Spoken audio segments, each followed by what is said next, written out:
So you want to sell your silver here in 2024, and you want to know how to do it. Well, before we can answer that question, we must first answer the question as to what kind of silver you want to sell and where you're going to sell it. So in this video, we're going to answer all three of those questions as we explore.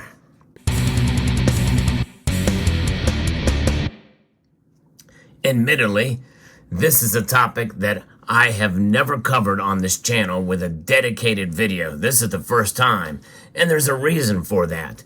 I have never actually experienced selling silver like many others in this community have. Other content creators have far more experience in this area.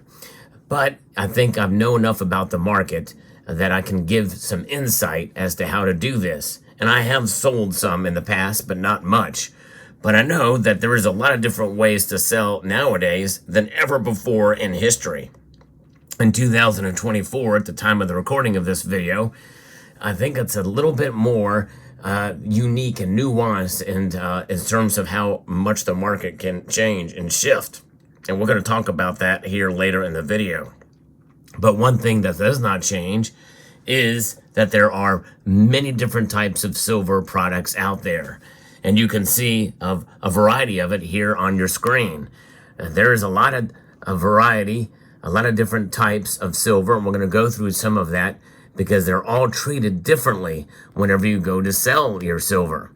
You know, the most basic form of silver that we can find is silver coins.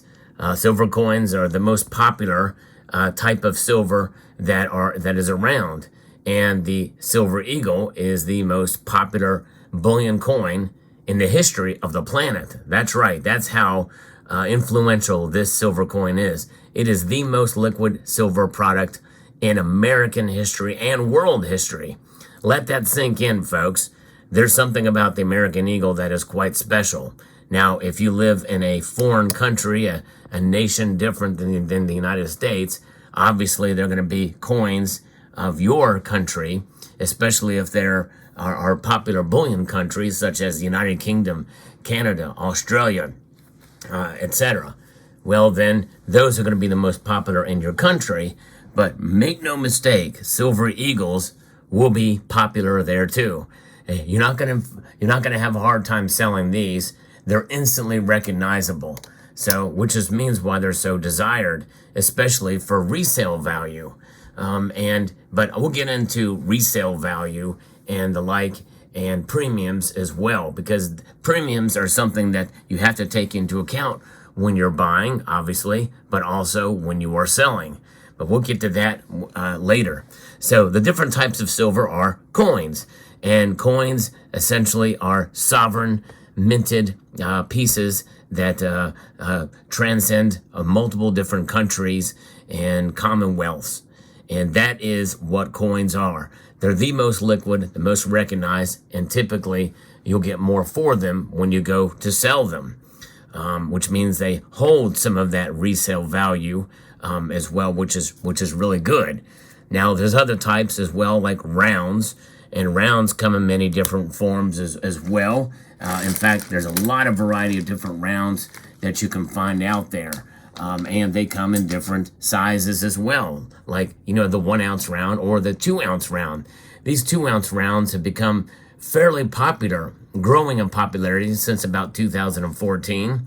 We're seeing the same diameter with a double thickness that's known as a PA4, and it's a beautiful way to be able to stack a lot of weight in a smaller space than what you could do with stacking even 1 ounce rounds together. And there's multiple different styles of 1 ounce rounds that are out there. I don't have any other examples here other than to show you even some of the more specialized rounds that you can find in the 1 and 2 ounce variety. And some of those are highly desirable. Some of those come with a premium. Some of those can cause some collectability that can occur to some of those rounds, where others that are known as the generic variety or the privately issued variety, they don't really have anything special about them. They're usually the Indian or the Buffalo rounds, probably the most popular Morgan style rounds. or rounds that have designs on them from popular designs of yesteryear. But when it's all said and done, typically once the excitement leaves some of those pieces, including some highly sought after coins, typically their value tends to fall, and then they become forgotten about, and they're not collected as much, and they don't really hold that numismatic value, is what it's referred to. And when in the world of coin collecting, numismatics plays a much larger role.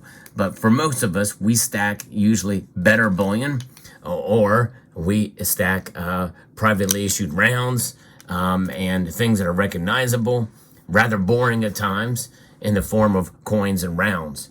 The other type are bars. Silver bars are a great way to add a lot of weight and stack it in a small space. And typically, some of these pieces that come in a 5-10 ounce variety, and even 1 ounce bars are found as well too. Well, they can certainly add a lot of weight to your stack, but they essentially are low premium options to get a lot of weight in your stack. And that is important, especially if storage is an issue. And there are some pieces that have a little bit more value. If they're older vintage pieces, then certainly that's something to consider if you're going to sell it. And we're going to talk about that when we talk about where to stack. But the different types are pressed bars or struck bars, and then the poured bars. The poured bars or cast bars are also, this is a poured silver bar here, and you can tell the difference because it has some of these lines, little bubble areas where it's done. These are hand poured and typically have a bit of a premium. Premium, which by the way, unless they have a no name on them, you're likely not to get back when you go to sell them. Cast bars are a little bit different. They have that sort of the same look, but they have a much more smooth back. And casting is essentially when you take silver shot and put it into a mold and then heat it up, and then it dissipates and forms this shape. Pouring is literally just as you say. You pour silver into a flask and then you pour it. You pour it in with a ladle or what have you into a mold, and that's what gives it its character. There's a lot of different kinds of silver out there, no question. And there's other pieces that are air pieces, are highly collectible, better numismatic pieces, such as this. This is a special kind of a piece that was done by mistake with 100 CDs. Wrong denomination on this piece, and this thing should go for a lot more money, but most of these have been forgotten about. And I bought this without the dealer, without me knowing, and the dealer even knowing what it was. I found out later after I got it. It had a little hidden treasure there. The thing is once you realize what you have, then it makes it easier, because then you have more knowledge about what the resale value could be because you've done some research on it. That does not mean you necessarily get that resale value, depending on the market, which is what we're going to shift now to where to sell your silver. Depending on the kind of silver you have, if it's a vintage bar or if it's a collectible air coin, well, you got to find specialized markets that buy and sell those types of products. You're not going to want to take that to your local coin shop, for instance, a vintage bar especially, or a collectible coin of any sort. If you want to get that premium back or get the collectible value for it, you're going to want to shop around and find buyers who are interested in those types of pieces and sell there. There are risks to doing that, by the way, because, how do they vet their buyers and sellers on the platform from which you may participate, whether it be an online auction like Whatnot or YouTube auctions or what have you. Whoever you're buying from, you have to trust that individual. And there's a lot of good people out there that sell on those platforms, and Instagram, other social media sites, Facebook groups, Discord, chat rooms, what have you. Or even other online sources or offline sources, such as the newspaper or Craigslist. They carry their own special risks and benefits. Know what those risks are. Know what those benefits are. And this is information that really does not matter what time period we are in. It could be 2024 or it could be 2035. I don't think anything like that is going to change. Know what you have. Understand, that constitutional silver carries a little bit different measure for value or price, assessment than a 1 ounce or measured silver pieces. Constitutional silver is usually priced per the face value. Like right now, $20 per $1 is that ratio for what the buy price typically is, given where silver spot price is now. So understand these different platforms, understand the rules there for selling and buying, and understand the audience that you're pitching to, and there's also eBay. And understand what the cost could be for participating in this platform, such as eBay, which is typically around 13% to sell any kind of silver product there. And then when you do that, you have to understand that you may not always be pleased with the highest bidder, or understand that the market is going to work either in your favor or not. Premiums, spot price, who's going to give you what for it. For instance, some people might think that a piece like this has great value because, oh man, it's unique. There's none other like it or whatever. It doesn't really matter. You take this into the local coin shop, they may give you spot price for it just because it says silver on it and they tested it. But that's about it. For most places, it doesn't matter what's stamped on the piece. It is what it is. And therefore, and there's some people that have no idea who this is or what this is about. It's not very liquid. Something like this is not very liquid, and I don't think it should be a piece of silver that you should buy to stack, just as a memento only. And so that's the kind of thing too, is understanding what you have, what kind of silver you're going to want to sell, and likely the kind of silver you want to sell that's going to be the easiest, and where to sell it is going to be at a local coin shop. Local coin shop is going to be the best place. I would stay away from pawn shops. They typically will not. There are exceptions, give you anywhere near spot price for your silver. But when you understand that, have this knowledge of what spot price is, what the bid and ask price is. And bid price is going to be the price, which is usually lower, not by a whole lot, but it usually is lower. That is the foundation from which you will get an offer from a local coin shop or a party that is in business to sell precious metals. And typically that means that if it's an eagle, well, because it's most liquid and they can turn around and sell it for a little bit of a higher premium, they may give you spot price for it or a little bit more. If it's going to be something like this or a privately issued piece, well, they may give you 5% under spot for it, if that. Or they may decide not to buy it at all. There's a risk for that. If you need to liquidate something very quickly, you have to understand that. But given now where we're at in the market is always shifting, always changing for what people are going to pay for silver, especially businesses, including online dealers.